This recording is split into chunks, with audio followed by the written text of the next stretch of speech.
You just gotta dive right in. 2, 1. Hey guys. Hello, extended fam. Is that what we're calling the people? The extended family. Yeah, the cousins. Cousins. Everyone is our fake cousins. Mm-hmm. Did we tell them that about how we have like real fake cousins? Yeah. And so it goes along with the Amanda, fake cousin. our fake cousin. We've brought her up so many times. Yeah, but like now, like all of you guys are fake cousins. So if you guys see us like in public, we decided I'm your cousin. I'd be like, yeah. We're just gonna like tell people we're like, oh, like this is my cousin. Like if you're fans of the podcast, like we're cousins. You're in the extended family. Yeah. So welcome back. Thank you for listening, you guys. I know. We're getting up there with episodes. It's episode 90. Episode 90, yes. We have like 10 or 15 other like episodes already filmed that need to come out. But we're going to do something fun for the 100th episode. We don't know yet. It's just going to be us. Don't worry if you don't like guests. It's just going to, unless it's like the fucking president of the United States. We'll probably not even, no, wait, that's like the worst guest I could I don't think he's allowed on podcasts. Yeah, I don't think so. Like, I don't know. Miley Cyrus, like it's just going to be us for the 100th episode. Yeah. Unless, I mean, who knows? You never know who you get. I know.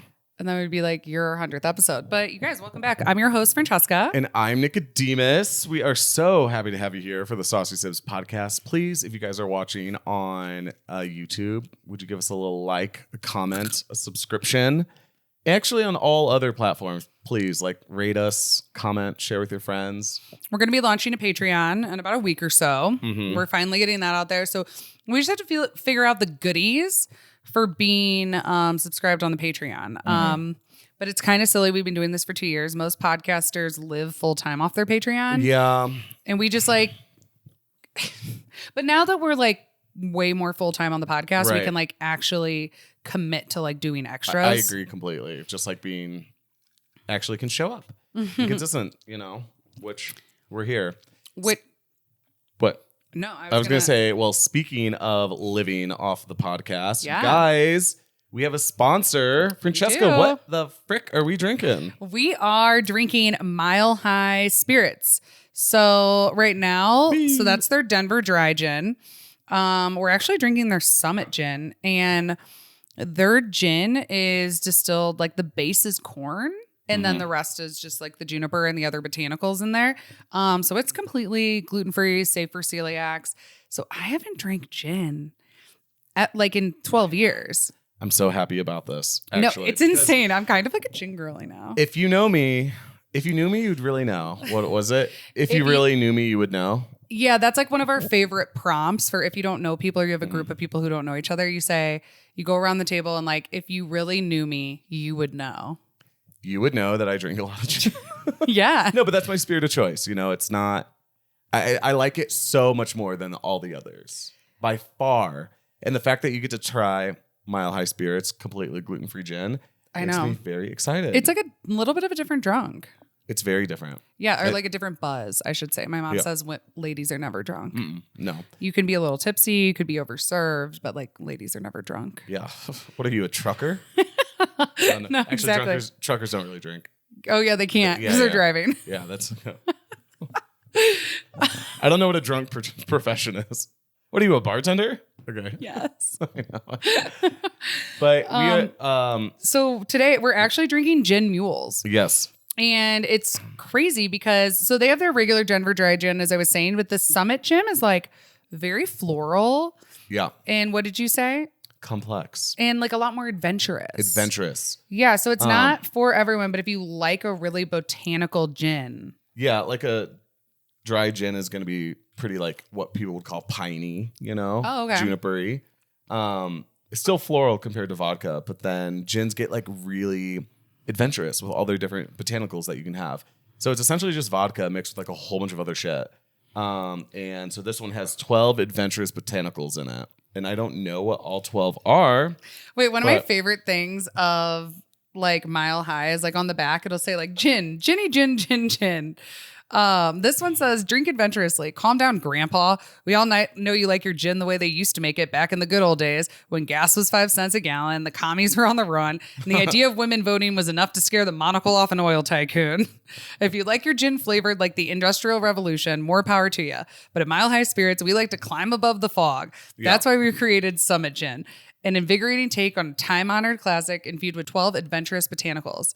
So, I mean, it goes on, but like they're such a funny company. They are such a funny company. And that's why we are so excited to be partnering with them, because like we've met the head distiller, we've met all the owners and some of the bartenders. And it's like, we just get along. We should say they jive with the sauciness. They absolutely do. And yeah. Actually, so our episode that'll drop right before this one is Mile High Spirits. So if you haven't listened to it, one of the owners, Chase, comes on the podcast, and it's definitely our sauciest one with a guest. Holy hell. We had to cut like 30 minutes out, but the end of it, we left probably like the most embarrassing thing that's ever happened to me on a podcast. We're going to leave it in. We're just going to leave that in, which honestly, I'm proud of you.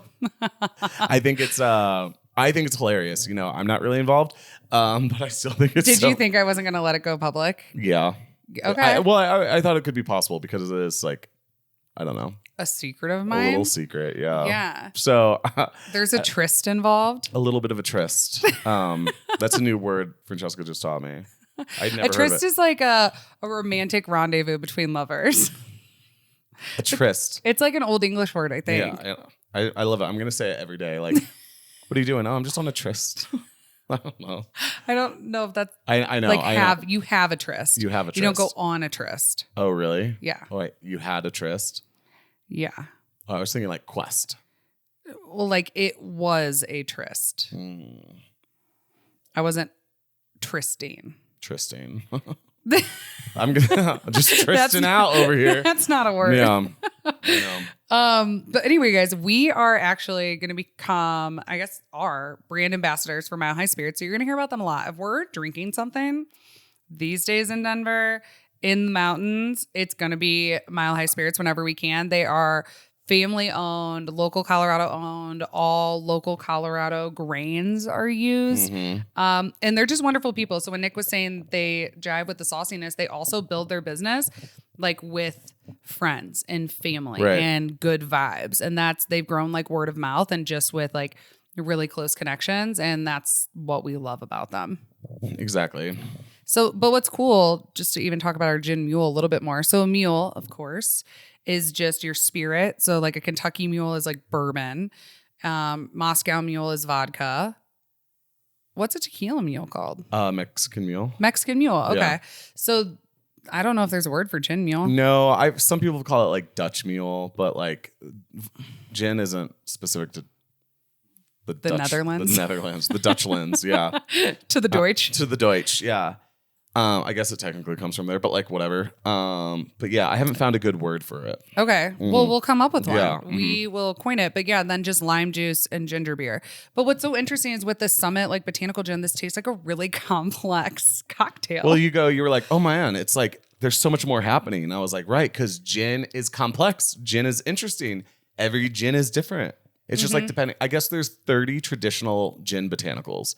The biggest one is going to be juniper and citrus peel.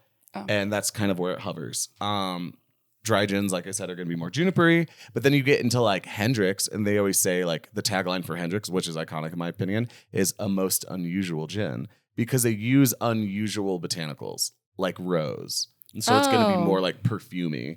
So it's like you could literally draw like a diagram of like how the flavor profile is. Kind of like how bourbon's like smoky, woody, oaky or something like that. Like gin is like floral or botanical or piney or something, you know. Okay. Spicy. But I've been drinking a lot of their gin lately. And one thing about them is they don't have a lot of the BS additives that like other alcohols have. So they're just like a very clean alcohol. It's like corn, botanicals, and they distill it. Yep. Water. Love it. Like it's healthy. No, no. But I wonder if that's why you never get hangovers. Because you drink gin. I have been drinking. I told you, I made a TikTok about it the other day. I had like during because we're learning about them to be brand ambassadors. So we got to do a whole tour with the head distiller, Tyler. And we had like 3 or 4 doubles in like a couple hours. And like, I was great. Yeah. So I would usually not be okay the next day after that. Right. But when it's clean alcohol, and it's kind of crazy, like a lot of alcohols these days are just not clean. No, we talk about that on Chase's podcast. Yeah, we talk a lot about that on the previous episode, but you just gotta really know what you're drinking out there, kids. because You really do. You have to do your research because they don't have to label shit. If it's less than 1%, like an additive, they don't have to label it at all. And there could be aspartame, there could be flavorings, there could be sugar, and all this stuff. Yeah, kind of nuts. So cheers to yeah, that. cheers. Yeah. I'm gonna need a refill before we get fourth of the way into the pod. It's like just the intro. Okay, so what have we been up to? We just got back from our trip in Santa Fe. Y'all, New Mexico is one of my favorite states ever. I went to college at University of New Mexico in Albuquerque, so I feel like I've gotten a really, really good introduction to the state. But we just went down there and we went on Francesca's first backpacking trip. We did. Even Za came too, her dog. So like a full backpacking, we like packed our gear, put it on our backs, hiked up a mountain, spent the night there actually at this gorgeous lake, Lake Stewart. So at over 10,000 feet, we spent the night. And then I actually should mention that we started and finished a bottle of Mile High's Elevate vodka we started at the beginning of the hike and then we hiked up. We were with our friends Jesse in Canada. Shout out Jesse in Canada for having us. Jesse in Canada. We had so much fun with them, and it was funny because we didn't really know if they drank because we met them at Burning Man. Okay. And I was like, you never know with Burning Man people. Are they like, I never saw them drink at Burning Man. We didn't really hang out that much there. So I was like asking Francesca, I was like, do you think they drink alcohol? Or I thought I was like going on like a healthy hiking trip in the desert and mountains of Santa Fe, and I was going to like dry out for like 4 days. Girl, it was the opposite of dry. It was dry gin. No, okay. Yeah. But no, so we like brought them to Mile High because now if you know us, we're just going to bring Mile High to your house. Yeah. That's what like when you're sponsored by a liquor company, we have like unlimited liquor now. Woo! So we're just introducing it to people. But we got there. Oh, we did talk about this on Jesse's podcast. So we went there to hang out with them first and foremost, but then second to have Jesse is the mayor of our Burning Man Camp Village. So we came to have him on the podcast. So we might talk about this on the pod because we showed up. Yeah. Jesse had dinner for us like 10 p.m. I had gotten off work at 6 a.m. that day, right? That morning. Yeah. Then I went to sleep because it was Sunday morning and I get off work at 6 a.m. at the club, Zodiac, And then I slept till 10 in the morning. Yeah. And then we got up and I was not doing great. Not doing the best. Not doing the best, but probably because I wasn't drinking Mile High. Yeah. But Nick was like, Francesca, like, why don't you go like sit in the shower? Go cry out in the shower. Yeah. And actually our friend Meg quotes that of me all the time. She was like over one day and I said, I guess I snorted an Adderall and said, I'm going to go cry in the shower now. And then I'll be out and feel better and like be ready to go. And she was like, you weren't joking at all. It's called emotional regulation. Okay. Yeah. I just need a moment sometimes. Yeah. And so anyway, it was 10 a.m. We pack and get ready. When you backpack, you need really light gear. So luckily, like our friend is the director of outdoors for Colorado. Shout out Connor Hall. He's been on the podcast too. He let us show up to his house when he wasn't there. And just his house was basically REI. Yeah. Of course. He just like rummaged through his things. Yeah. He was like, oh, here's the code of the house. Like take anything you want. And I was like, Connor, like half this stuff has tags on it. Yeah. I was like, are you sure? And he's like, yeah, take whatever you want. So, okay. So he like outfitted us for this backpacking trip. I know people were like, do you guys have gear? And I was like, I think for me, I do, but like, I don't know about Francesca.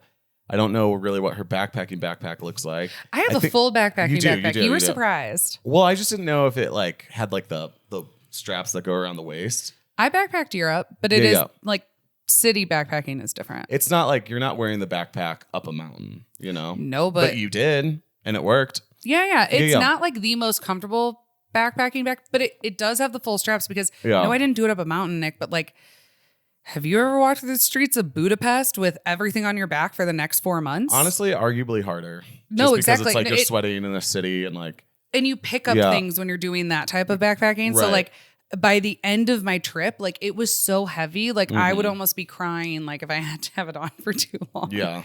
That's my biggest Actually, I tell anyone who tells me they have sons or daughters who are traveling abroad for like extended periods. Sometimes they'll be like, oh, Francesca did this like back in college and everything. What should we do? And I'm like, lay out everything you think you need on your bed and take half of it away. I know. Less like, what did you say? Something. Oh, I was once on a backpacking trip on the Appalachian Trail, and I met this like very suave old man who like had nothing on him. And he was just like, listen, boys, the less you have to carry in the woods, the more fun you have. And he just kind of like scooted on by us as we were going up this like really steep part. And I was like, you know what? That is so true. Because even no matter how strong you are, it's just heavy. Like you will have more fun if you're carrying less stuff, you know? You will. And like we were good. We packed very light for like our camping trip. But like when I was in Europe and like I gained a lot of things, like it got like so mentally taxing because a lot of times like, oh, we're in a random city in Europe. We drank all night. Now we have to check out of our hostel, get to a train, walk through the whole city. And like, I was like, so not like, okay, mentally. And then in Europe, in the summer, it can be 105 degrees. Yeah. So you're like sweating and to be honest, it's how you lose stuff because the more things you have, the more things you lose. I mean, I lost a whole packing cube once in a hostel. Yeah, it's where like one of my Rolling Stone t-shirts went. It was, oh man, I had like 4 or 5 packing cubes, but it was already tight. Yeah. So I thought I had everything. It was like under the bed. When you lose something in a hostel, you don't see it again. That's a rule of backpacking. Yeah. That's like up for grabs for the people. And you'll always find like random things left behind at hostels too. That it's like, can I take this? Like, I don't want to steal, but like. But they're not coming back. Right. Yeah. Like they're on to the next country. That's why it's like if it's up for grabs. They're in Sri Lanka. Actually, so being my first backpacking trip though, like we ate like kings. We did. I feel like we didn't bring that much stuff, but then we did bring a lot of food. But Canada, so Jesse's girlfriend Canada hadn't backpacked either. And Jesse basically just had her carry the food. Like Jesse was carrying a lot. He carried way more than me. Way more than me. Yeah. He carried like all of their gear together because our gear was split between us. He carried all of their gear and Canada just had the food. Not that it wasn't heavy. You had the booze. I did have the booze. Yeah. But we were thinking in the future, like I might fit Za with a little pack. She could carry like a half a fifth on both sides. Yeah, I would love that. Just her walking around, scooting around. So funny. Getting that exercise. Actually, we do have to side note, Za was like the star of the backpacking trip. She was so good. Like better than normal walks that we even go on. No, well, because she grew up in the mountains. Yeah. Za knows how to be off leash. Right. She is excellent at like scaling logs like up to my hips. Like hurdles. And she never goes more than 20 feet away from me. Yeah. I like truly when people ask me, I'm like, I don't know who trained her because like it wasn't me. Like the cartel trained her. Yeah. I swear. Yeah. Because someone trained that dog and she just listens. No, she was great. She was great. Anyway, Canada carried up all the food and Jesse, also great host, like let us sleep in after we got there. Fantastic host. Yeah. And he just went grocery shopping, but he got like lobster with garlic butter and we had mushroom risotto. Yeah.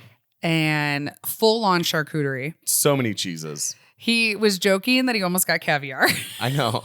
I think he was serious, but they didn't have it where he went. Yeah. And so he was like, oh, they didn't have caviar. I would have loved that, by the way. Like such a Saucy Sibzzz vibe. Caviar. Backpacking, but make it caviar. Caviar. I bet, though, caviar is a great backpacking, like, it's food. tinned. It's tinned, it's light, and it's packed with, electrolytes and then, like, probably other minerals, and it's a nutrient-dense food, I'm pretty sure. You know how we always talk about, like, doing our saucy wine hikes? We should do like the funniest like wine glasses, like caviar and potato chips. Like that's a really good food. And then like that's very saucy of us. I love caviar. That should be our first meetup in Denver is we take people on like a saucy wine hike. And just teach them the saucy ways. Yeah. Like if you can't drink wine while hiking up a mountain, like also it's okay if you're sober. We support that too. But you've got to be down with the caviar at the top. Yeah. If you don't like caviar, you're not invited. So that's the most annoying thing about us. I know. We try not to be pretentious, but then we say things like that because we lived in Aspen. But the lobster was a crazy touch. And if you really knew me, you would know I really love lobster. It's probably one of my favorite foods. And, you know, after a long hike, you're famished, you're ready to just eat something. And the lobster never tasted better. I never had. He literally got like a half pound of this garlic parsley like butter and then just poached it in there. And we had like a lot of butter. Like it was just like, you know, and it was so good. Yeah. But then also with hiking, people were asking me if like you were gonna be fine, like backpacking. Who? I forget, like just like random people, like didn't. random guys. No, seriously, I can't think. I'll think of it. But like, it was like, oh, you think Francesca's gonna do fine? And I was like, yeah. Do people think I'm not outdoorsy? Well, I wonder. Well, I will say that Jesse like saw me carrying actual logs down the hill. So well, actually, this is like a funny thing. We hiked to the top, and that was the only bottle of vodka we had. And I don't think we meant to drink the whole thing before we got to the top, because usually you would like to enjoy a drink around the campfire with your friends. I know. But then we were strategic about it. We got there and we said, like, we're all sober because our metabolism, like, it's hard. Yeah. You can't get drunk while you're hiking in 90-degree heat at a 10,000 elevation. And so we said, let's think about this strategically. We have a shot and a half each. We haven't eaten for 3 hours. We should take this shot on an empty stomach to enjoy it more. Exactly. So it'll hit harder. Yeah. Because if we do it after we eat, it's not going to hit. That's so true. We all took, we did do that, yeah. Probably a shot. But then they went to set up camp. And then I went to go gather firewood without being asked, because I am from a camping family. Right. And some people will literally, like, you'll get to a camp, even if you're car camping, and they will just sit there and watch people gather wood. And it's like, no, I grew up going to summer camp in the fucking woods. So I went, but like, I don't like to gather like little twigs, because then you just have to do it all night. So like, I try and find like logs. Like I was bringing fallen trees, I don't know what, like 10 feet long. 10 feet giant logs, yeah, that we were finding. And I still have scratches. And he was like, I was carrying them above my head. Like not the fittest I've ever been right now, but we've been lifting. We have been lifting, yeah. I'm a little chubby, but I'm strong now. Stronger, yeah. I don't know. No, you did amazing. But like, he kept like saying that. He was like, is Francesca like a hoss? And I like didn't know this. Yeah. And I was like, yeah. Like she just came for the caviar. No. Okay, so I like need to know who thought like I couldn't handle a backpacking I wonder. trip. I feel like it was someone like, it wasn't James, but like someone like that. Like, you know, just kind of like a dude. Like, how do you think she's going to do? And it's like, fine. Yeah, like you didn't invite me on your 16-day backpacking trip in 19 day. 19 day. Yeah. No, him and my brother went. I'm not invited to that. That was intense. That was really crazy. No, I'm not. I'm like really cool for 2 to 3 days. We were in the woods for 24 hours. Yeah. So I honestly, it was the chill. It was the perfect like intro to backpacking. I like that it was at least steep enough to where it did feel strenuous, because it should kind of kick your ass a little bit, you know? Yeah, it was fine. You did great sleeping outside. Well, we've been zinning instead of smoking. I know. That's the one thing that we were worried about, is like the smoking thing. Because my lungs I'm very sensitive. So if I hit like the vapes for like a night, I can hardly walk up a flight of stairs the next day. Yeah. But we've been zinning. Have you guys ever tried Zins? Little Zinachino. So I've been zinning for about a week now. I don't know. I think I really like it. Well, because TikTok has been listening to me. Yeah. And I told TikTok that I wanted to quit smoking, and I was like maybe looking into Zins to get off of it. And TikTok told me it's been showing me videos about how like nicotine's really good for ADHD. And it's not bad for your lungs because there's no smoke. There's no tobacco. But then we've had people tell me I'm going to get cancer of the mouth. I need a doctor. I know. If you know anything about Zins, let us know. Our friend's like a dentist, and she was like, or she's a dental hygienist studying to be a dentist. But she was like, you're going to get cancer in like 5 seconds of your mouth. And I was like, all right, let's calm down here. I mean, vaping is bad. We all know that. I will never defend a vape. I have said I've done it because I'm not a liar. I literally don't even like it. No, I hate it. And all those like whatever chemicals in there, in your lungs. If you look at the tip of a vape, it's filled with like black gunk. That's in your lungs. Zinning's not doing that. I don't know. I'm kind of liking it. I kind of am too. I think nicotine's good for you. It's like a nootropic. Yeah. Well, I feel like it has like a lot of benefits and a lot of like negative things about it. It's almost like Molly, you know? Sure, Molly's bad for you. I understand that. There can be things that can go wrong. Though? But sometimes you take a little bit of Molly and like you just feel amazing and you like make friends and then there's really no come down. So it's like, how bad could it really be? It's like when you drink alcohol, it's fun, but like you know it's bad for you. Like this, you wake up feeling horrible. Like in it, like you feel impaired even when you are having fun on it. But like Zens, I'm like, okay, there's definitely some mental benefits here. I see it. Well, since I'd been working at the nightclub all weekend and I was hitting everyone else's vapes, I was like, I can't suck on a vape and hike a mountain. Totally. So I was like, I have to try something else. So I was popping Zins the whole time. Nick, we started Zinning on a Sunday, and by Tuesday we had tried every flavor. Every flavor in multiple milligrams. You know, I just wanted to explore it and explore the space. Explore the space, like we always say. And you know what? I think it's fun. I think it's nice. I was at a wedding this weekend. I met lots of other people that were zinning, a lot of other zinners, if you will. And I was like, oh, what milligram is that? Are you a saint or a zinner? Saint or zinner. But yeah, I was like, oh, can I get one of those? They're like, yeah, here you go. I'm like, ooh, I've never tried this one. Oh, which one did you try? It was like it was that Sesh, the Sesh. Swedish one. I found a new Swedish version of Zin called Sesh. It's even healthier. It's from Sweden. I feel like the Swedes have to be only doing things that are healthy. You know, when I was in Sweden in 2018, everyone was doing it. Zins. 2018. I had never seen it. They probably haven't had a rise in mouth cancer. Let's look up a study. Let's look at that. They call it snus. Snooze. Right? And they were all doing it. I'm talking like, and it's very big among girls. Like the girlies of Sweden do it. And I said to myself, and I wasn't smoking at that point. I wasn't really using nicotine. So I didn't really do it. But I said to myself, this will hit America soon. And by like 2021, 2022, bam. It's about 4 years late to hit middle America. Anything. Exactly. And look at it now. It's like the thing. Wow. No, that's like, I can't even think of like a fashion trend right now. But when I was in Barcelona, there were certain things that I was like, oh, like this will hit America in 4 years. Yeah. Exactly. Like it's like not cool. Like you literally have to live in New York and LA to pull off those things. Those like new trends. Yeah. There were a lot of things like that. I can't think of anything right now, but I think it's so funny.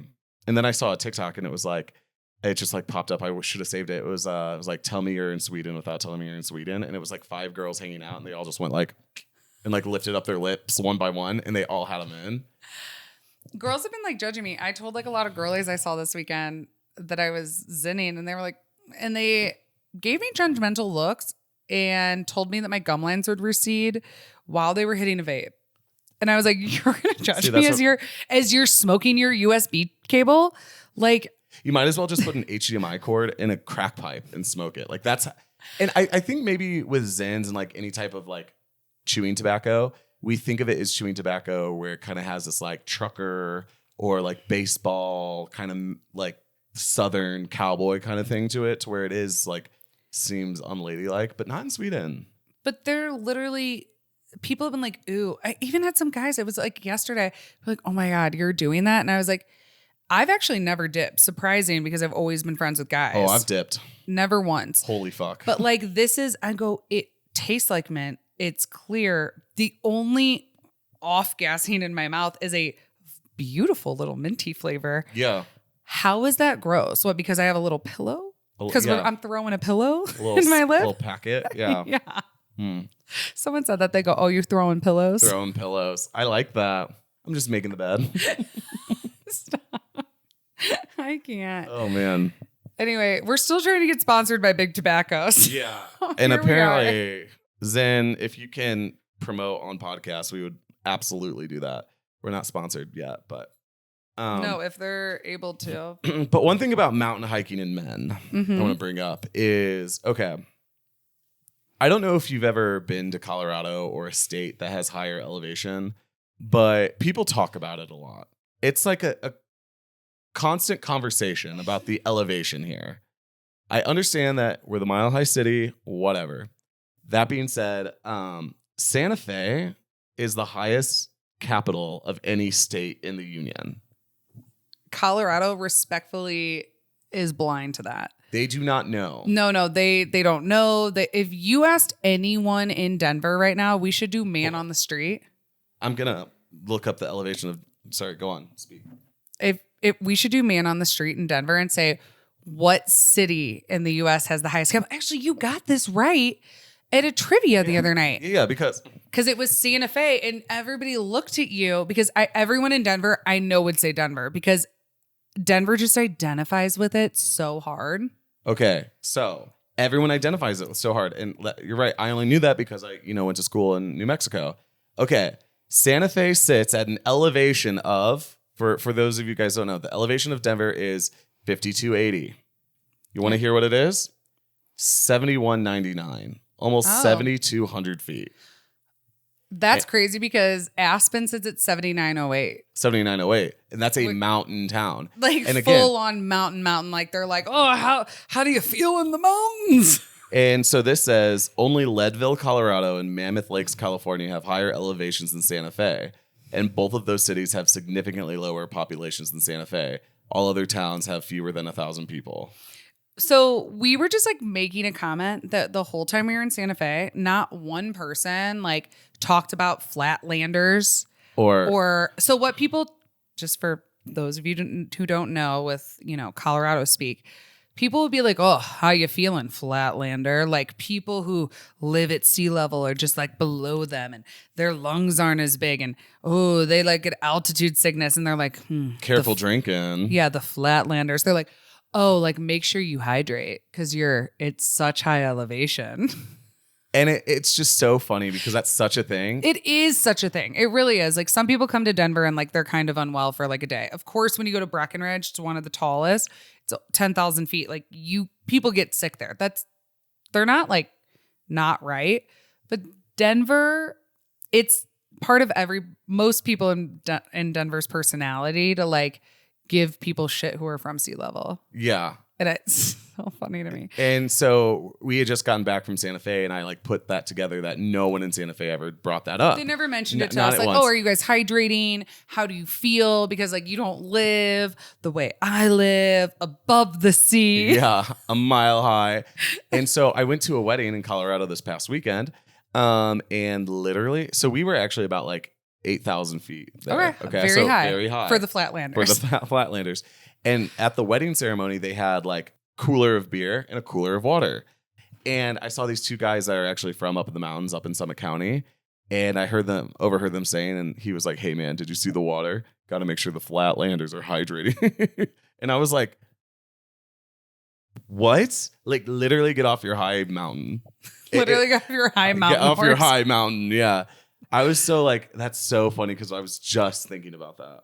Not one person in Santa Fe asked where we were from and if we were okay. Didn't care. No, because they don't identify with it. Yeah. Colorado just identifies as being higher and then AKA better with everyone than everyone. Mm-hmm. Which is. It's so goofy.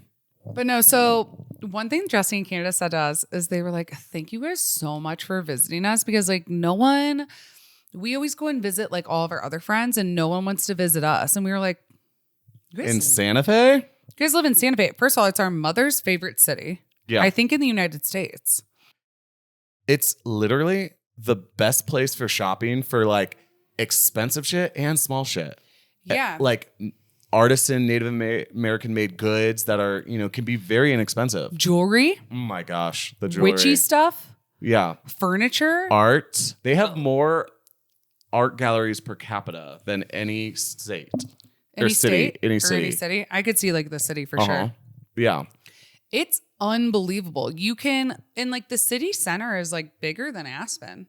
Oh yeah. It's like, Aspen's like 2 blocks. People don't realize that. I saw a podcast the other day that was talking about how like when they were like, dude, I went to Aspen and they're like all those photos I've seen of like Hailey Bieber and Kendall Jenner like walking down Aspen. They're like, it's 2 blocks. And I'm it's so small. yeah.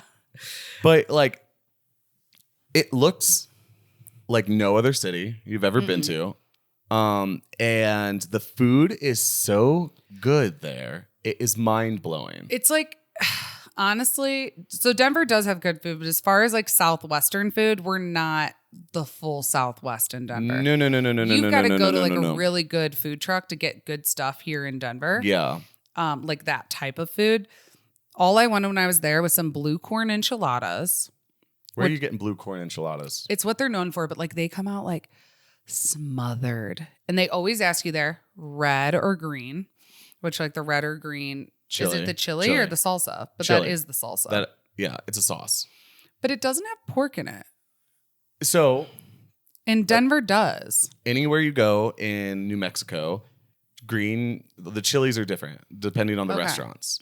So like some people are like, oh, I don't like their red chili, but I like the green chili. Oh, I like the green chili here or whatever. And if you order Christmas, it's both. It's both. Personally, I don't like to do Christmas because I want to see what I'm working with. You know what I mean? Like I need to like taste it. What did you go with when we went? I went with red when we went to the Plaza Cafe. Which shout out Plaza Cafe. One, because they have a dog friendly patio, and you know Za is almost always with me. Sometimes I have to lie and say she's a service dog. I should stop saying that. What? I'm gonna get caught. She's just a service dog. She's my service dog for my mental illness. But no, dog friendly patio, and it's right on the plaza. So like Santa Fe, their whole downtown centers around this big open plaza, and there's usually Native Americans who are set out on blankets, like all of their goods to sell, usually performers in the middle of the day. Performers, protests, the weirdest shit happens, honestly. And you never know what you're going to get, honestly. And also all I wanted was a prickly pear margarita. Yeah. That's something they're known for, the prickly pear cactus. But some people can do it like way too sweet. Yeah. And I ordered mine spicy. Mm-hmm. And it was like the perfect amount of like sweet, spicy, strong prickly pear flavor. You guys, like honestly, the inside of Plaza Cafe is like an old diner, but it's been there for like who told us? Like 100 years or something like that? Something crazy. Yeah. And one of the owners is actually from Milan. Actually, I'll just go ahead and shout him out. So I was wearing my hat by Parker Thomas, and I have FP, my initials, Francesca Piazza on the side, but our server was like Francisco Padilla or something. Yeah. And he was like, "You're FP, I'm FP." I was like, there's not a lot of FPs out there. Yeah. F is a very weird letter for a first name. There's literally like Frank and Francis, Francesca and Francesco. Finn. Oh, Frederick. Fred. Fantasia. Ferdinand. Fiona. Yeah. But there's not a lot. There's really not a lot. Like, yeah. And I didn't really put that together. We were talking about it there, and I was like, I had no idea. Francisco's pretty popular in the Spanish culture. And to be honest, in Italian culture, Francesca and Francesco are like beyond popular. But in America, it's not popular at all. Mm-hmm. And so honestly, like Jesse recommended it. We had like just the best meal. It was so good. And they have really good shade. You need shade when you're in New Mexico. And that is a thing I will say with New Mexico patios. Sometimes they just will not have shade. And like, I'm not trying to get death rayed. No, outside. When you're at 7,000 something feet, the sun it's like too much. Like I like to be sunny, but I don't like to feel like assaulted as I'm trying to enjoy a meal. Yeah. That's just like love to be hot. Especially on like a metal table or a table that has edges. Like I would be like, no, I will be inside. Thank you. You said that when you went to school in New Mexico, that sometimes you were like, I'm a little tired of like being like punched in the face by the sun. Direct sunlight. Because they don't, it's like Santa Fe has a lot of trees, but in Albuquerque and then other small towns like around, they don't have a lot of trees. And so it's always sunny. Like always sunny. So I will say this about Santa Fe. Santa Fe you can do it like chill, but it is a very fancy town. That's why I don't know why people wouldn't want to visit there. One of like my mom our parents are fancy people. Yeah. They go to like 10,000 Waves, which is like this very fancy spa. And like you can go to like really exceptional restaurants there and buy like $10,000 pieces of jewelry, probably $100,000 pieces of jewelry. Oh yeah. Like, yeah. You can do like, it is a very fancy place, but a lot of New Mexico, like the other side of New Mexico it's kind of like sketchy. Yeah. I mean, New Mexico is not like a fancy state. No. It's pretty agrarian, and it's a lot of like small, dusty towns that are sort of like sketchy and a little tweaker-ish. And I like the vibe of both. Like Albuquerque is where like Breaking Bad took place. And I don't mean to be like this, but like Breaking Bad is actually kind of, it shows a lot of real sides of New Mexico. Yeah, like you said, like the Denny's. There's a Denny's that they always go to in Breaking Bad throughout the show, and I lived behind it, and it was the only Denny's I've ever been to that's not 24 hours, just because it was too fucking crazy. Just like too dangerous. Too dangerous. Like too much stuff happened. So we would say like, we kept joking because I kept seeing so much razor wire like around New Mexico, and I was like, so it became like a joke, like razor wire. And then we did like a very New Mexico thing. We were at their house and we wanted more alcohol. Our friend that was sober drove us to the liquor store. It's called All Sups, if you know, you know, which is like they serve late night food in some small dusty towns. It might be the only late night food. It's like kind of like a sketchy gas station called All Sups. It's kind of like a quick trip. Yeah. But they sell liquor there. So we picked up some Zins and some vodka. I know. They don't sell Mile High yet. No, not yet. We'll get, but no, it was funny because we parked the car and there was like razor wire all by it.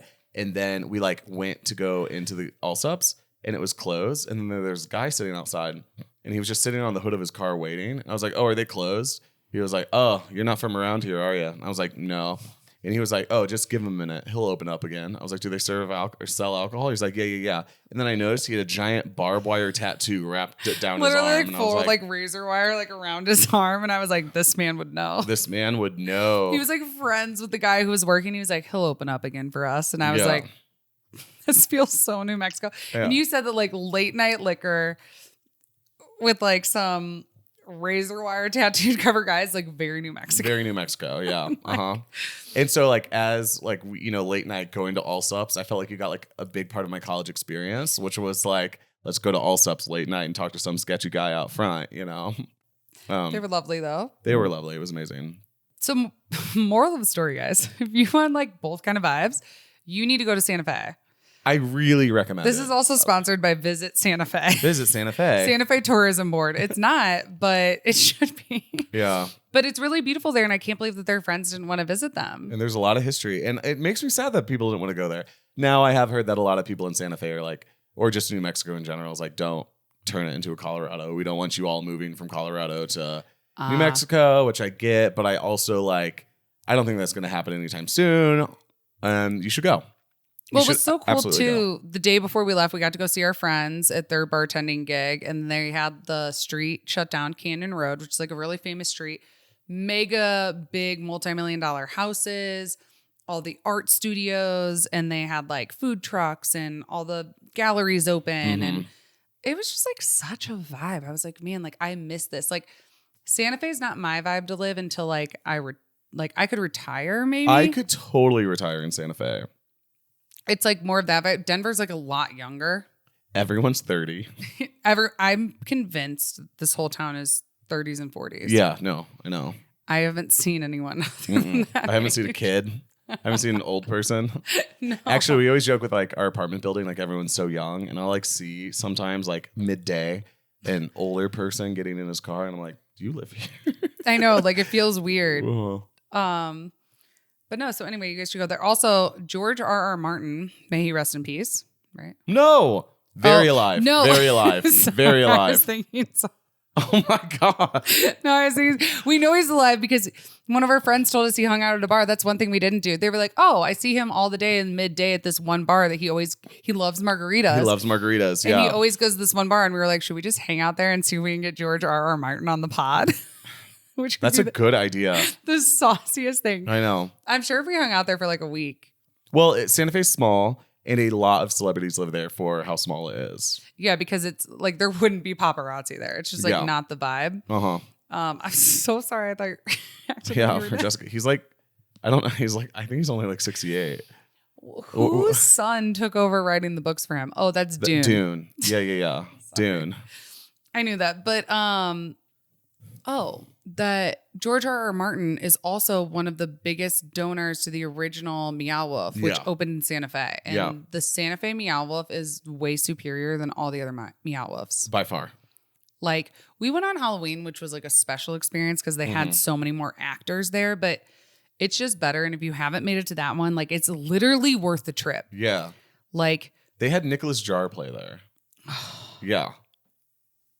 Mind fuck. Wow. Uh-huh. Yeah.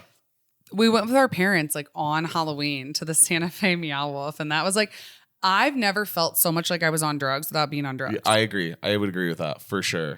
Next on our list, I had to bring this up. So this is something Nick doesn't know what I'm about to talk about because it's like definitely not a guy thing. Definitely. But this was originally on the Nic Viall podcast, and then Giggly Squad talked about it. I commented on Giggly Squad's Instagram. So they were talking about how, so on the Viall Files, which is Nic Viall's podcast, him and his wife, she said something, her name's Natalie, that she had never been told not to flush a tampon. Oh. And people were like, wait, I'm sorry, what? And then Giggly Squad talked about it, and Paige Sorbo was like, I have never not flushed a tampon in my life. And so I commented, I go, wait, I have never not flushed a tampon. In my entire life, I have never not once not flushed it. And I said, wait, I've never not flushed it. I'm legit confused. My comment right now has 4,800 likes. 4,800 likes. My personal Instagram is blowing up with like comments, girls being mean, girls being not mean. So I always thought when they said no feminine products, like, wait, I thought they meant like the applicators. You don't want to flush the plastic or the cardboard. Like that's like a feminine product that you put in the trash can. That's what the little trash cans are for. Or like a pad. No feminine products. But like like everyone knows, should not be TMI, but the cotton that goes inside of you, it's literally like full of blood. I've just always pulled it out and put it in the toilet and then flushed it. I have to call mom. I have never in my 34 years not flushed that. So what everyone else is doing, they're pulling like a bloody mess. Like it is a mess. Yeah. Out of them and then wrapping it in toilet paper and then putting it in the trash can. In the tiny trash can.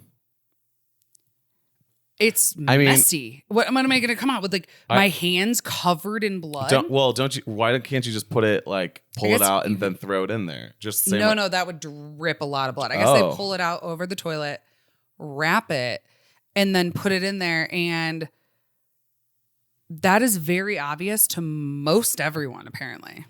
I just always thought that feminine products meant tampons. So I mean, I've never dealt with a tampon, but yeah. Mom didn't tell me that. Like, I literally, actually, this was something I was going to do. I said I would do this on the podcast. Like, this comment has so many people. I was like, I'm going to call my mom on my podcast. Yeah. Okay, sorry. I know it's late there. It's like 9:48. We're filming a podcast, but I told the people I was going to call you on the podcast because I needed to know your opinion on this. No. I know.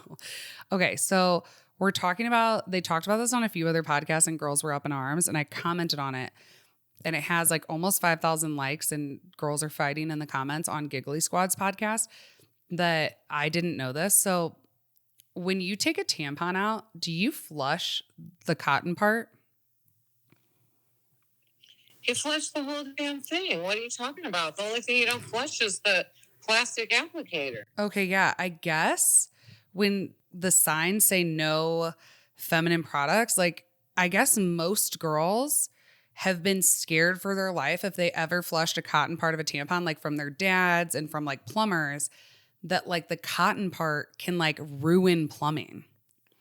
And that everyone is like telling me, I literally have thousands of comments like telling me that like I'm insane and that like they're like, oh, wow, I can't wait till you're a homeowner. Your house is going to flood. Like it's the cotton that, cause it's like absorbent that it can like stuff in and like flood places. And I was like, I have to call my mom because like this would be something she should have taught me. But like, I don't think that was the thing. Like, yeah, like when they say no feminine products, you're not flushing the cardboard or the plastic applicator or like a pad. Right. But I mean, how big are these girls' tampons? The size of their heads? No, that's what I'm saying. I commented, wait, I've never not flushed a tampon. I'm legit confused. And 5,000 girls liked it. But then a lot of other girls like were really mean to me. And you know what? Just tell them you're going to swing that string around and slap them in the head with a tampon if they don't shut the hell up. no, I know. Like, that's what, like, if it's a septic tank, I know not to do that. That's what I was going to say. Dad's in the background. My dad's in the background. He was like, that's what I was going to say, a septic tank. Whatever, mine all went in the septic tank because nobody told me. What am I supposed to do with them otherwise? No, that's what I said. I go, so you're telling me they're taking a messy, bloody tampon and like wrapping it in toilet paper? First of all, I grew up with dogs. If I put a tampon full of blood, my house would be covered in blood. Right. We used to in the first 10 minutes. Yeah. My dad goes in the first 10 minutes. Oh my gosh, what's wrong with people? No, exactly. Like, Mom, people are like, wow, like blah, blah, blah. Like maybe it's like an East Coast, like old pipes thing. That's what some girls are coming to my defense and saying. No, it's probably one of these like eco crazy green people that have seaweed in their hair. No, okay. I feel so vindicated. I thought I was worried I was going to call you and you were going to be like, Francesca, like, duh. You've been like trying to like take down our family home your whole life. Don't put a pad or a panty liner down there. Exactly. That's Or the any applicators or yeah, like a plastic applicator. I'm not going to flush that.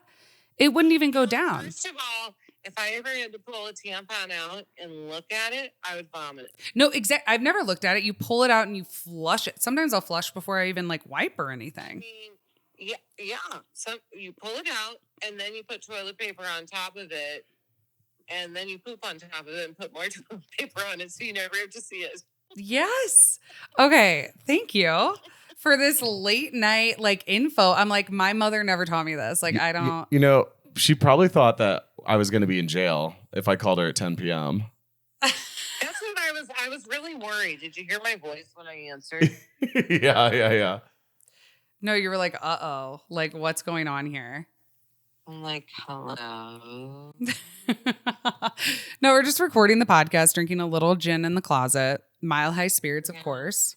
Yeah, just wondering if it was a little, what are they called? Bail bondsmen? I mean, the only one who's called bail bondsman is me, not Nick. Hello, this is Dickory Flack. I've got a young Nick here. It's a Monday, Mom. Hey, I don't know what Nick and Dickory are. Nick and Dickory, exactly. Nick and Dickory Flack. Yeah. All right, guys. So you heard it here first. Like, I think you can flush them. I need like a plumber, but I guess like some girls like in the comments have told me that like, I guess their pipes or something couldn't handle it. And like, they're like scarred for life because their family home like flooded with sewage. And then It wasn't from their tampon. It was probably, what were they flushing Kleenexes? Because tissues will screw things up. Don't flush a tissue. I've been flushing non-flushable wipes lately. No, that's bad. Yeah. It literally says do not flush. I'm in like an apartment building. Hold on. Modern plumbing, that's not going to be a problem. So there is a situation to where some like old plumbing that could be bad. But Honey, if we live on Long Island, what am I going to do with my tampon? All right. I literally feel so vindicated. So thank you guys. I hope you have a great evening. I'll talk to you guys in the morning. I love you. Don't be flushing your tampons. Or we'll have to call the plumber.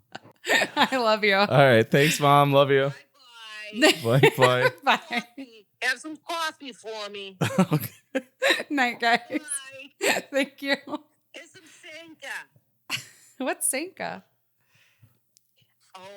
It's coffee. It's what the old people used to drink in the evening. Sanka was a brand of decaf coffee. Whenever you had company over, you gotta brew some Sanka. It's a Sebastian Maniscalco.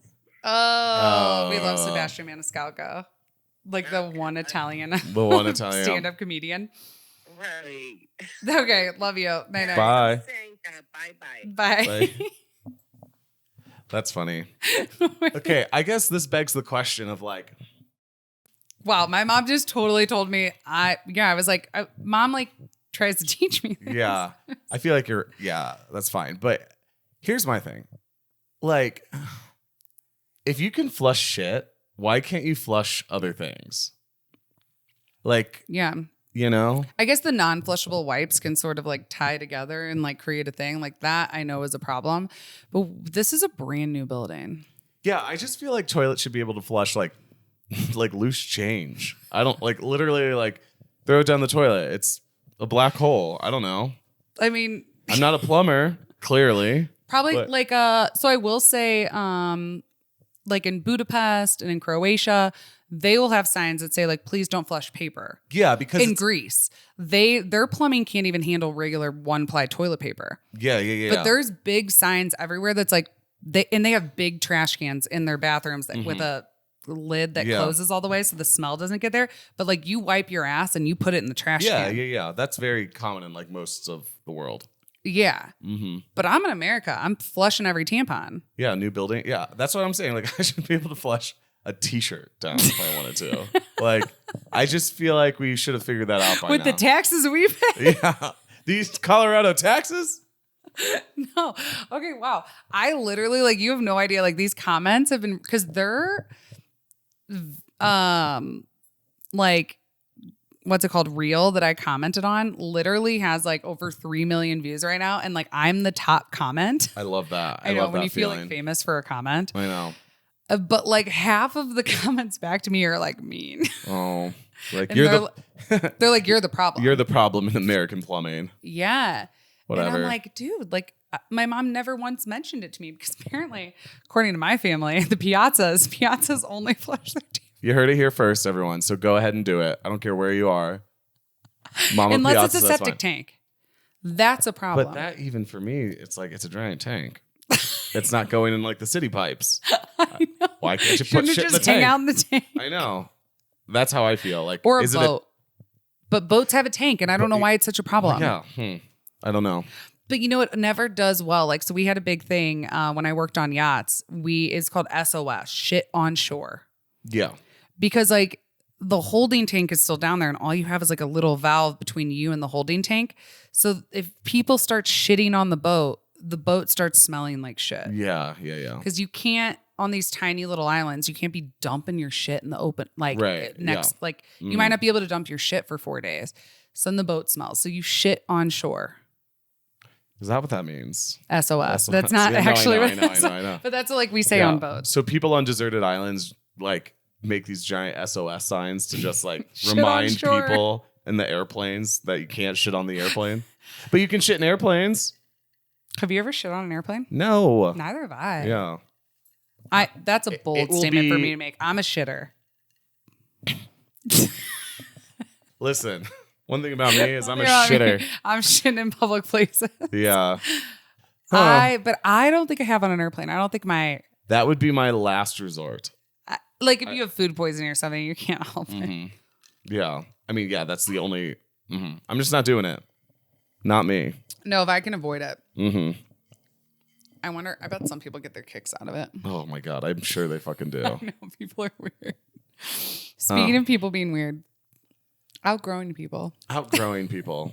From Francesca's contribution to the podcast is, I'm a shitter. I'm like, I've just really outgrown people. No. I'm kidding. It's a feel good podcast. Yeah. If you don't feel like one of the Sibs, you probably relate to the other. Yeah. Exactly. Are you a Francesca or are you a Nick? What do you guys talk about on this episode? Shitting and growth. No. So I went to Not growths. growth. Growth. No. So I went to a wedding this past weekend. Oh, you're gonna talk about it. Yeah. Oh, and they'll like, love this. Sorry. I know, and I have a lot of people that know about this, but Anyone giving you shit though, I hope they don't listen. If they're talking, yeah, no. they're not like about you in the No, no, podcast. no. I hope they don't listen to it, but they probably do. I don't know. Like I just went to this wedding and it was like a lot of my really, really old friends I haven't seen in a very long time. And like these are people that I've known for 15 years. And I don't know. It just felt different. Mm-hmm. It felt Do you flush Zins? I would. Yeah. Oh, I totally would. They're so small. Sorry, I put a Zin in as he was talking. Like I made weird eye contact and put it in. Yeah, I don't know. It just felt very different.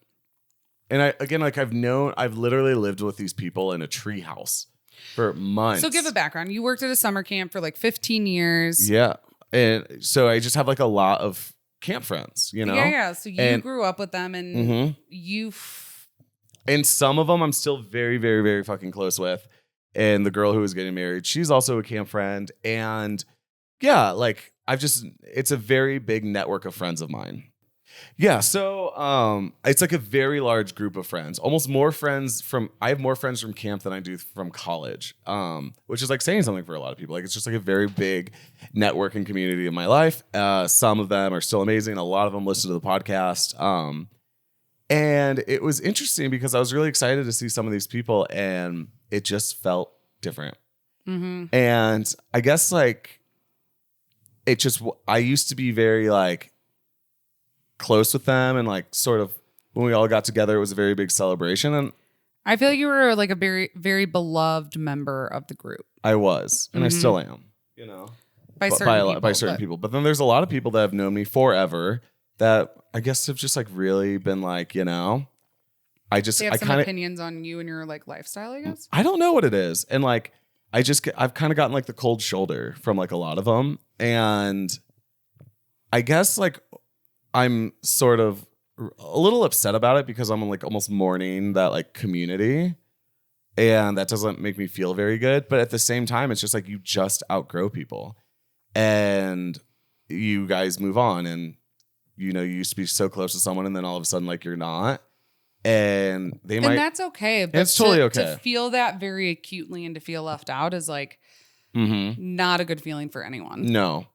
And yeah, there was just like a few things that happened this like, you know, weekend and the thing where I was like, fuck, this is crazy. Mm-hmm. Like this used to be like some of my favorite people ever. And I guess, you know, I don't know what they think of this podcast. I don't know if it's 100% like me like being on social media and stuff like that, but it's just a kind of crazy experience in my lifestyle. Something that I wouldn't expect my 22-year-old self to ever think that was possible. And I was talking to some of my other camp friends about it. And like you thought they would be your champion. Like forever, no matter what you did. Forever. Yeah. And it was just like, you know, I almost felt like with some of them, like I was making small talk with them and they were like annoyed I was talking to them. And I was like, that's crazy. I mean, you've known me for 15 years. Like how could you, and I haven't like done anything, you know, to them at least, you know? So it's like, it's just like it's definitely been kind of like weighing on me, but it's also like, I can't like help that. Like it's completely out of my control. And I just think it is just like, we all live different lives and I don't, you know what's going on in their life. And they obviously don't know what's going on in my life. I mean, they might think they do, but like, you know, it was just like a very like, oh, wow. Okay. Well, you've run into this because like our podcast is the Saucy Sibzzz and we are like, I feel like broadcast a lot of saucy things that we do. But I was always like that, you know? Yeah. But I feel like you've had people say that like they didn't want to hang out with you for like a weekend, even like pretty good friends, because they're like, oh, I don't want to like get wasted and like do this because like Nick's so crazy. Nick's fucking crazy, you know? And to be honest, like we might broadcast like that stuff a lot, but like we're not in everyday life. I mean, I think our lives are pretty nuts and more nuts than other people, but that doesn't mean like if you see me at a wedding, it's gonna like transfer to you, you know? It's not like I was on top of the tables just being like, take some shots, grandma, you know? Like, it wasn't like that. It's like, oh, and then the place caught on fire. I actually have been at a wedding when the place caught on fire, but that's a different story. And it wasn't me. But like, I don't know. I think, and this is something I've always kind of felt like, is that like, some people treat me more as a spectacle than like a person. And it's like, oh, like, I'm not going to invite Nick. He's probably doing something cooler, or I'm not going to invite Nick. We're just trying to have a chill night, as if I'm not like very chill. And I am very chill too, you know. I have you know, I guess a diversity of activities that I do, you know. I mean, like a lot of times I'm sitting down drinking tea, and I've always been a tea drinker, you know. So it's just kind of like interesting to like see that. But I feel like with any small community, or like as a community, is like kind of once you like do go against the grain or one person doesn't like you, you kind of like the whole group kind of like ousts you a little bit. And that's just been so true with like this group of mine. That it's just I guess it's like jarring and like sad, but also like I don't like I care, but it's like I can't do anything about it. And it's not like I am gonna change anything that I'm doing or like try to rebuild these like relationships with people. You know what I mean? Like we're just like on different paths. You know, Yeah. but So then it's okay, but it's like it's hard when I think everyone goes through this. There's I think certain so, friends and you wish them well, but you sort of realize at your point in your life. I mean, you're going through your Saturn returns right now. You're 29. totally, yeah. Saturn return. If people who don't know astrology, it's like where Saturn does like a cycle like every 27 It's years. it changes. It takes 27 years for Saturn to go back to the place to revolve around the sun. And so when you're born, it's in a sign, say it's in Pisces, and then it takes 27 years for it to go back to that same place. In this 27-year cycle, but when Saturn's there, it can be like a couple year time. It's when like It's your 3 life gets kind of shooken up. Yeah, it's 3 years long. And mine started at 28. It can start in 27 and it can start when you're 29. And it sort of shakes it up and like kind of, it's like your whole life goes into a blender and it shows you who you are and people fall off. It teaches you your biggest challenges, the things that you were really here to like learn and master. And then once you get through the Saturn return, then you're really good at those challenges because that's what you were here to like master. And mine is in Pisces, and Saturn in Pisces is like almost, it's kind of hard to explain, but like sort of like mastering like inner emotions and mastering like compassion and things like that. But I don't know. So it's just kind of, it was just like a very, I guess I wanted to bring it up just because I think that like if anyone else like does feel like that, I like you said, like a lot of people go through that. And I also have something about me where it's like, I want everyone to like me. Like when someone doesn't like me, it like really bothers me just because it's like, That's also pretty normal. yeah, it's like, I don't know why someone wouldn't like me, but I understand that people will dislike me, and that's completely out of my control. And like, it would be weird if everyone did like you, you know, because that's how you run into like a people pleasing trap or trying to like minimize yourself or like shape and form yourself to like what you think other people will like. And that's If you stand for everything, you don't stand for anything. totally Type of stuff. Very like shallow, not deep. right. But you know, and yeah, it's just kind of, I guess that's like a Saturn return thing. I didn't even really think about that, but Not just, I mean, I had my best friend text me and like another friend. We just feel like she's going through this right now that she just feels like they're not on the same wavelength. And I was like, I haven't really talked to her in like a year and I don't wish her ill at all. right. I don't have any feelings. Yeah, I of, was like, I just think we want different things out of life.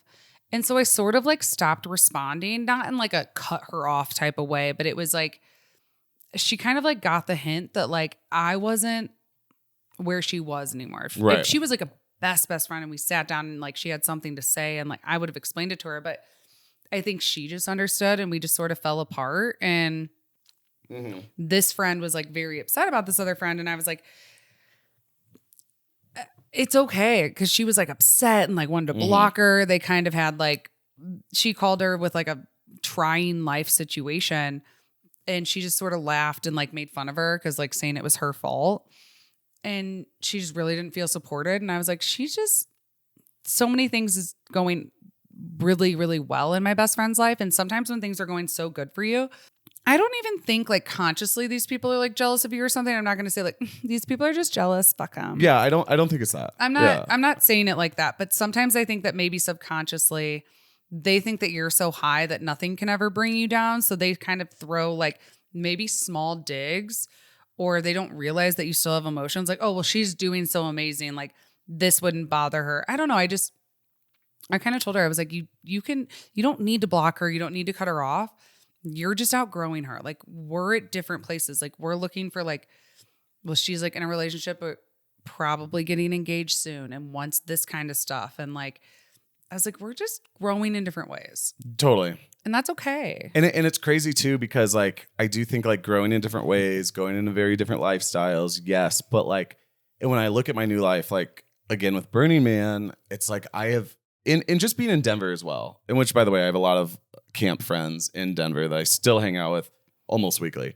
But like Denver's a very different lifestyle than they're living. Right. And like I'm still very close with so many, but I look at all my new Denver friends or just my new Colorado friends from like Breckenridge and stuff like that. It's like I have a lot of really good friends that like are obsessed with me and I'm obsessed with them. And they're very happy for all the new things you're doing. Exactly. Like, you could be like, I want to be the next toilet paper spokesperson. And they would be like, fuck yes. Like they're flushable toilet paper. Yeah. They're just everyone here is like very like supportive of like crazy artistic endeavors. Yeah. And where we've had like literal like famous artists that we've met that are like, oh my God, have you guys heard about the Sibzzz and their podcast is fucking sick? And they're like 40 times more successful than us. Mm-hmm. And it's just like, I feel very like celebrated here. And with like when we were in Santa Fe with Jesse in Canada, we met them in August, you know? Mm-hmm. And I feel you were even saying like with like hanging out with them, it's like it feels so comfortable and it feels so right. And they love what we're doing and we love what they're doing. And it just feels great. And then I go back to like these people in my old life and it's like, they're like, oh, how you doing? Like someone asked you like, so are you like an influencer? Yeah. Someone was like, are you like an influencer now? And I was like, and I never even brought up the fucking podcast at the wedding just because I kind of like knew, but like, and I don't even think it's about completely about the podcast at all, but like.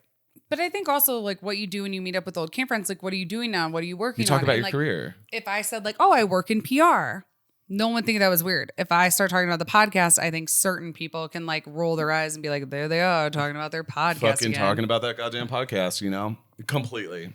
But like our job, when that person asks you about an influencer, you're like, I do make money off talking about things on social media. I do brand sponsorships on social media, you know, which is what influencing is. Yeah. I know it's such a cringe word, but like we talked about this today, like everyone consumes media every day. Yeah. Like they're probably listening to podcasts. They're probably watching television shows, which have commercials. Writers. Yeah. And like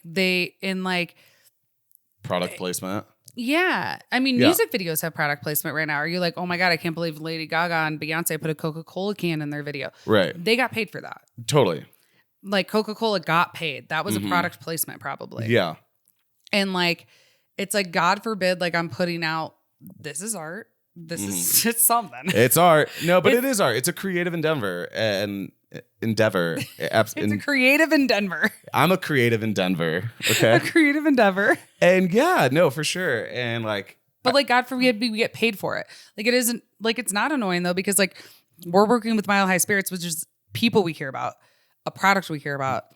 And so the fact that like we can talk about something we love and want other people to know about and drink it and be paid for it on our podcast is like, but it's also like, it's not an easy thing. I don't know why people think being an influencer is like the easy way out and it's like cringe. It's like, it's literally very like, not saying like it's so hard, but like it's hard to make it a full-time thing because you have to cringily put yourself out there for years to where you get the opportunity to have sponsors. Literally. Yeah.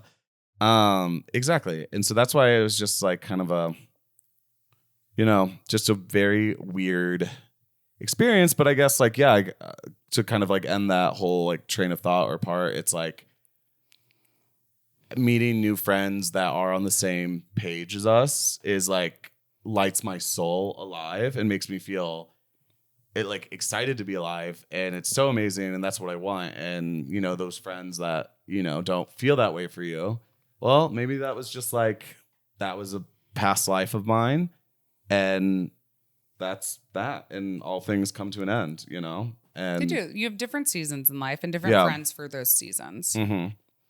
But I love that, like you were saying, you're getting that new community, like in Burning Man. I know it's like adult summer camp. It is like adult summer camp. It reminded me so much like the first like camp meeting we had there and stuff, or like even being a part of like the club scene in Denver. Like I really like a lot of the people that are a part of like the whole Zodiac crew, and like they care about me and you and know what we're doing, and like have never once been like, are you still doing that fucking podcast thing? Never, because they like are interested in like artists, you know? Yeah. Artists, yeah. Creatives, yeah. Whether it be your friends or like DJs or artists or like event designers or photographers. Denver is like a very creative city. Very creative city. And so I love being in that. It doesn't feel weird being like a creator here. Everyone seems to be doing one of those things. Yeah. Like people take, even if it is like a passion project and they still have like a really big full-time job, like Maro, who we just had on the podcast, she is an executive for a marketing firm, you know, and then she's also very like a big DJ in Denver, and like she does both. So it's like people take their passion projects very seriously here too because they're creatives. And yeah. Giggly Squad does this thing, so I love Hannah Berner and Paige Sorbo who do Giggly Squad. And of their podcasts, and they talk about this, they're like, is this a mental health moment? Is this a mental health moment? I know. And I want to make it like our own. I don't want to steal from them, but I like that this was kind of like a mental health moment of like, if you feel like you're outgrowing a friend, like, don't worry, like we'll be your friends. Totally. Like, don't have any we'll support yourself. That's like, we've talked about that. It's like one of our slogans for the podcast. Like, don't have friends. Like, we'll be your friends. Like, coming, because our podcast feels like hanging out with your friends, what we've always wanted it to be. But it is kind of like the mental health moment of like, outgoing friends is something you have to mourn. And you do go through it. Yeah. And it's okay for things to end. Like, I know I keep saying that, but I keep reiterating it because it can be so hard. When like the people that you thought would really support you just like don't. Or just like are very indifferent to it and just don't really care. But you know, we're still doing it no matter what. That's kind of, I might have said this we have so many podcasts and I like lose track, but just recently our parents have like, my dad's like been there for like a mental health moment for me, telling me that the only way like I fail at this point, because they've seen that it's like lucrative and seen that it's like actually a real thing and a force. Whenever I get down on the podcast, my dad's like, the only way like you fail now is like when you stop, when you listen to those voices. Yeah. And so that's just been like really cool. So for everybody listening. So I was just going to say that shout out to everyone that I met at Zodiac House this last weekend. This one girl, her name starts with a T. She's the cutest little blonde. She listens every week. And I know that I know your name, but I know it's a unique name. And I know that it starts with a T and I think ends with an I or an A. And you were like so lovely and so fun. And I was trying to follow you. And then Instagram just popped up. It's like a new thing on Instagram, Nick. Flagged for review. It shows you the followers that are bots. Yeah. Do you want to talk about this or no? We could. Yeah, why not? He's not listening. He's not listening, yeah. So we had a past guest on our podcast, and I won't say the name, but I think it's fine. I mean, if we're talking about it. He had a lot of followers. And it was one reason why we wanted to have him on the podcast. He asked to be on the podcast. And then, but we're also like, oh, you have 6 million followers. Sure. This would be great for us. Like, you've done very interesting things in your life. We have since found out that like all of his followers were fake. Like, I'm talking, I don't think he has 10,000 followers, let alone 6.7 million. And if this does come out and someone shows him, like, I don't care. This is fact. It's facts. I mean, we're just speaking facts here. But the weirdest thing, the reason we have 1,000 bots that Instagram's letting us know. Yeah. So it's interesting. Instagram's telling you that you can like remove them as followers to make your like audience like authentic. The reason we would have 1,000 fake followers is because we had him on the podcast. Here's where I first thought it was weird. He tagged us in a post and shared us on his story, and we didn't get any profile views from that. So like, even if like on my personal, which only has 8,000 followers, if I tag like a hot girlfriend, like we had our one of the bottle service girls at Zodiac, Sarah. Shout out Sarah. One of the hottest girls I've ever seen in my life. She was in her bottle service get up, titties out, you know, like almost like the lingerie. it was over 50 taps from my personal, because you can see who clicks on like her handle. 8,000 followers. 8,000 followers, 50 people like tapped on her profile. So she had analytics on her. She would see that she had 50 new profile views from just me sharing like a random story. He reposted us with 6 million followers on his main feed and on his story with our handles. And we didn't have one new profile view. One. It's statistically impossible. Super weird. Here's where we got upset is we do social media for a living. Like I have clients who, like one of our podcast clients, he's gone viral on things and gained 3,000 followers from some of the reels that we posted from his podcast, like going viral. Like that is something like I pride myself on. I get people to pay money for it. Yeah. And like knowing that I'm authentic. So when we had him on the podcast, he shared one of the reels. It didn't do that well. Then all of a sudden, like a day or two later, within like a 24-hour period, it got a bunch of like views, like 17,000 views or something. I don't know. Yeah, a lot. Maybe 40. I don't know. It got a bunch of views.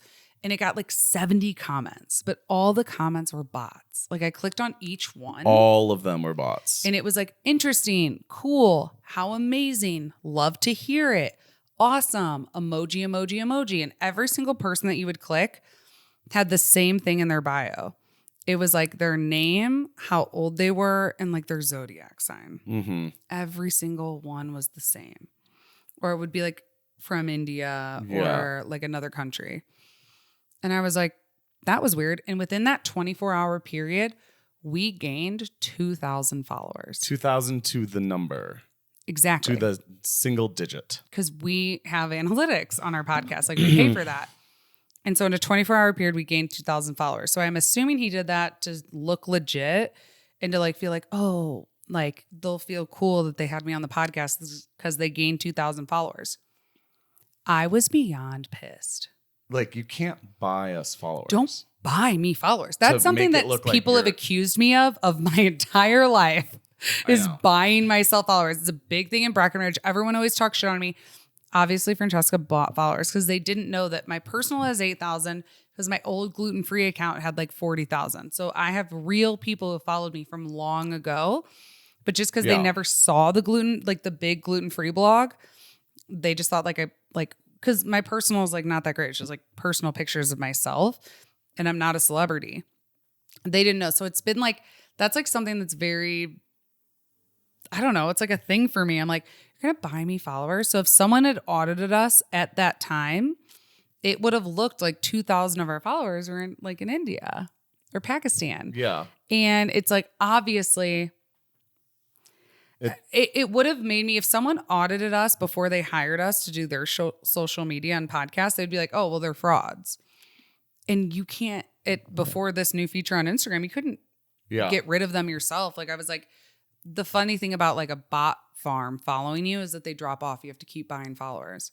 So luckily we've still grown. But to be honest, like just those 2,000, like those were dropping off as we were gaining more new ones, like real ones. So it was fine.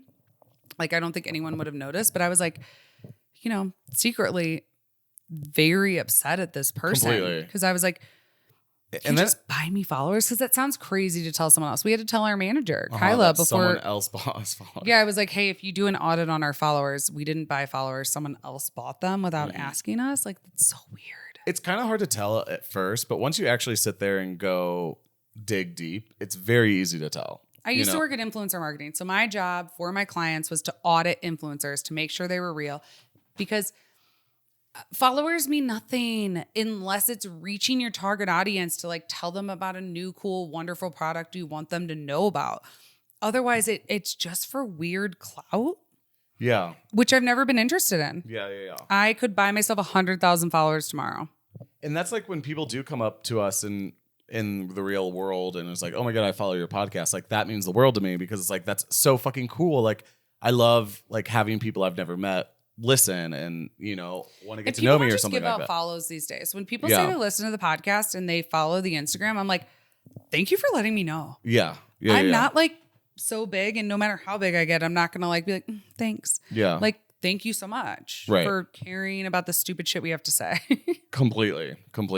And yeah, because if I had 1 million followers, but no one knew who I was, it's just fucking weird. And I just think it's so awkward to me that he did that, because I don't even know, like, how do I even bring it up to him? Like, hey, did you buy me followers? It's the weirdest freaking thing. Hey, did you literally buy my handle followers without asking me to make it look like you had a real 6 million followers so that you were legitimate on my podcast? That's the strangest conversation I think I could possibly have with someone.